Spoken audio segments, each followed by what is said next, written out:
Bianca, hoje se fala muito também dos quadros inflamatórios e muitas doenças como obesidade, muitas alterações que levam a um estado de inflamação crônico e que trazem uma série de malefícios para a nossa saúde. E naturalmente existem dietas que diminuem essa inflamação no nosso organismo. E muitos pacientes chegam num consultório pedindo ou falando a respeito de uma dieta anti-inflamatória. Eu queria que você explicasse isso, quais são essas, na verdade, o que deve ser avaliado e como isso deve ser conduzido. Muito legal essa pergunta, porque os pacientes, eles acham que existe uma dieta anti-inflamatória, protocolada, né, com todas as características. Então, o que acontece? Hoje, a gente tem dentro da literatura a dieta mediterrânea, que é uma dieta muito bem consolidada, muito bem estudada. E dentro dessa dieta mediterrânea, a gente consegue ver várias características anti-inflamatórias que a gente pode reaplicar dentro da realidade de cada paciente. Então, o que a dieta mediterrânea tem que a gente pode usar como estratégia anti-inflamatória para a gente conseguir, na prática clínica, fazer esse paciente ter adesão? É uma dieta de baixa gordura saturada, então 9% só é de gordura saturada. Então isso é bem legal para a gente trabalhar outras fontes proteicas que não envolvam muita gordura saturada. É uma dieta riquíssima em fibras, 33 gramas de fibras, então assim, não é só vegetais, mas os cereais integrais, então tudo isso ajuda a atingir um valor de fibra bem acima do que normalmente a gente consome. Você falou dois aspectos ali que me chamaram bastante atenção, que com relação às gorduras saturadas, né, e com relação à fibra. Eu percebo que as pessoas têm uma dificuldade muito grande, é uma queixa dos pacientes, ingestão de fibra. Quando eu pergunto a respeito da dieta, eu pergunto para o paciente, mas o que está comendo? Me diz como é que é o seu café, seu almoço, enfim, para eu ter uma ideia. E eu percebo que realmente a ingestão de fibras é muito aquém. E são pacientes que se queixam de constipação, né? E além disso, as gorduras. Eu vejo que se tem realmente uma predileção pelas gorduras ruins, né? São escolhas que se percebe que são escolhas que são feitas diariamente e se tornam um hábito de alimentos que não são o adequado para isso. E como é que você trabalha isso junto com o paciente? Porque aí a gente recai no comportamento, né, das pessoas e recai também na consciência, porque então é um trabalho que tem que ser feito. E aí eu percebo que os pacientes têm um paladar que se assemelha muito das crianças, né? Fazem assim, escolhas por alimentos que não são o ideal. Então o trabalho que você tem que fazer é um trabalho um pouco mais longo, é uma educação que precisa ser feita, né? Exatamente, é um trabalho complexo, a gente tem que trabalhar essa educação desde lá de trás. E em relação às fibras, não estão presentes apenas em vegetais. Então, às vezes o paciente tem uma certa restrição, porque não come muitos vegetais, não tem tanta preferência por esse grupo, mas, por exemplo, uma outra forma de obter fibras é das frutas, o que hoje em dia é muito temida, né? Porque as pessoas acham que fruta engorda pelo índice glicêmico, pelo valor calórico, mas é um alimento riquíssimo em nutrientes e fibras.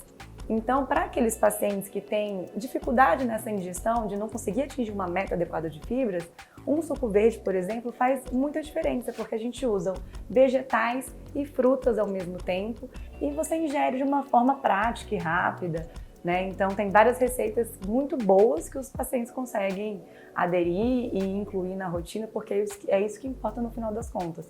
Eles terem essa adesão, conseguirem incluir novos hábitos, se desfazer dos antigos, né? E a gordura saturada, que acaba que é a nossa maior preferência pelo paladar, por ser muito palatável, tudo que tem muito gordura, né, nas carnes é mais saboroso. Então, realmente, não é que não possa mais comer uma carne vermelha pensando em reduzir gordura saturada, mas alternar com outras fontes proteicas, como peixes. Porque dentro dessa dieta mediterrânea também o diferencial é o grande aporte de ômega 3. Então, que a gente obtém dos peixes, como o salmão, como o atum. Então, revezar essa carne vermelha com peixes, por exemplo. Manter ali na semana, 3 vezes na semana a carne vermelha, já é uma estratégia muito boa, pensando em reduzir gordura saturada. Eu queria que você falasse um pouquinho a respeito da estratégia de grãos, que eu vejo que no nosso dia a dia, na nossa cultura, não se tem isso tão bem estabelecido. E as pessoas acabam confundindo e acham que são sucrilhos, né? Cheios de açúcar. E eu vejo que existe essa certa dificuldade. Sim, bem longe do que é sucrilhos. E dependendo do tipo de granola, por exemplo, que essa pessoa compra, é uma granola muito artificial. Exato. Então eu aconselho sempre o meu paciente a fazer a própria granola, porque é muito simples. Você pega uma variedade de castanhas, você pega cereais integrais importantes, faz uma mistura e consegue realmente, dentro de casa, fazer de uma forma caseira. Então é bem legal porque também dá mais autonomia para o paciente, Sim. sabe? Eu acho legal o paciente saber que ele consegue fazer um preparo, ele vê o que ele está colocando ali, consegue fazer essas escolhas de grãos, castanhas, né? E a combinação ela é muito interessante. Nessa dieta mediterrânea, a gente também tem muitas castanhas, né? Então tem os peixes fontes de ômega 3 e castanhas fontes de ômega 9. O mesmo encontrado no abacate também. Então, você pega uma granola caseira, você consegue incluir tanto os cereais integrais, quanto muito dessas castanhas, que às vezes a gente não consegue incluir facilmente no nosso dia a dia. Então, ter uma preparação fácil ajuda, ter em casa ajuda, e saber como incluir ajuda mais ainda. Você falou de coisas muito importantes, são as estratégias, porque não adianta só conversar, colocar o tipo de dieta que deve ser seguido, orientar, mas tem que ser colocado em prática. E muitas vezes a gente falha na prática, né? Então, a criação de estratégias que facilitem a implementação, isso vai levar ao resultado e isso vai fazendo com que a pessoa siga nesse caminho. E o importante, o que você colocou aqui, é exatamente a pessoa ter esse comprometimento e saber que é um trabalho a longo prazo, que as mudanças vão vir ao longo do tempo. E ao longo desse caminho, a pessoa vai tendo uma consciência, um conhecimento maior a respeito da qualidade do que está sendo consumido e vai fazendo essas escolhas mais conscientes e mais saudáveis. Então, o importante é que eu vejo que as pessoas comecem, que elas passem a olhar para isso com maior cuidado, porque os benefícios são muito grandes, o reflexo é duradouro e é um processo contínuo. Isso é algo que eu falo com frequência com os pacientes, que eles têm muito medo, eles sempre falam, mas eu vou na nutricionista e aí vai me passar uma dieta muito restritiva e eu não vou conseguir seguir.